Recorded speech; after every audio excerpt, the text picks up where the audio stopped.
Well, hello again, everybody, and welcome to week 3.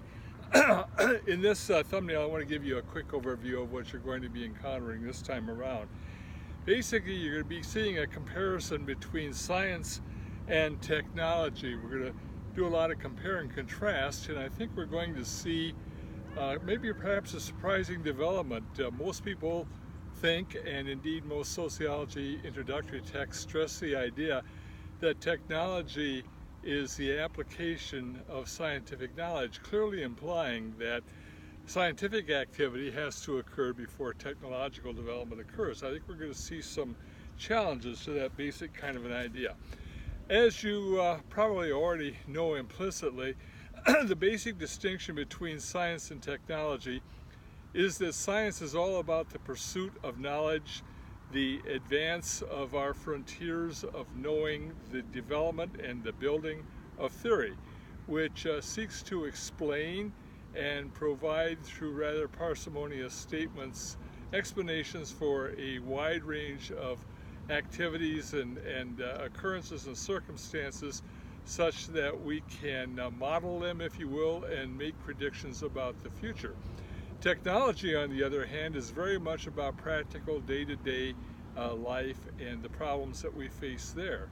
Attempts to use our knowledge, if you will, to create solutions that will be helpful to us as we deal with and surmount those problems.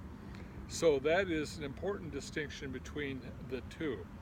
In this chapter, you're going to find some reportage of two major studies which were conducted in the interest of determining what the relationship is between science and technology. One of them is called Project Hindsight, and you will see summaries of what occurred with the original Project Hindsight project, and then also a follow-on some years later which looked at the same things down the road.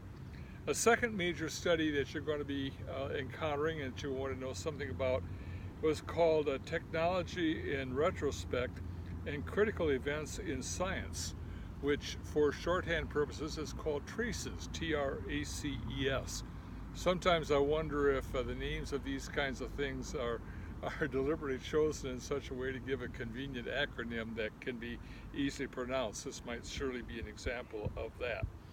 Again, let me return to the idea of science versus technology and emphasize the idea that science is very much an academic kind of a pursuit. It's about pure learning, almost learning for the sake of learning itself, knowledge for the sake of knowledge, where technology is about practical applications. Your author, Voelti, will go into some discussion of what the working circumstances are for persons who are involved in science as who are opposed to involved with technology. The first, of course, would be scientists, and the second fundamentally would be engineers. So you'll see that there's a whole different set of imperatives, a whole different set of constraints, a whole different set of objectives associated with each one of them. Interestingly, Voelti will then go on and talk quite a lot about how developments in technology actually served as drivers for the development of science. So we'll be looking at that and drawing some lessons there. And then finally, I want to talk a little bit about the idea of the importance of persons who facilitate the transformation process. And this is going to involve a discussion a little bit of people who are conversant both with science and with technology so that each can profit from what is going on in the other sector. So that's going to be pretty much a wrap-up, kind of a summary of the content material you're encountering this week. And I'll also remind you that this is the week in which we will have test number 1. It will be available to you at any time up through midnight on Sunday. But again, because the test will time out automatically whether you completed it or not, I strongly recommend that you have begun it by no later than 11 p.m. on Sunday evening. Well, it's a good place to stop for now, so I'll wrap up, and I wish you well with test 1, and look forward to chatting with you on the next thumbnail. Bye-bye for now.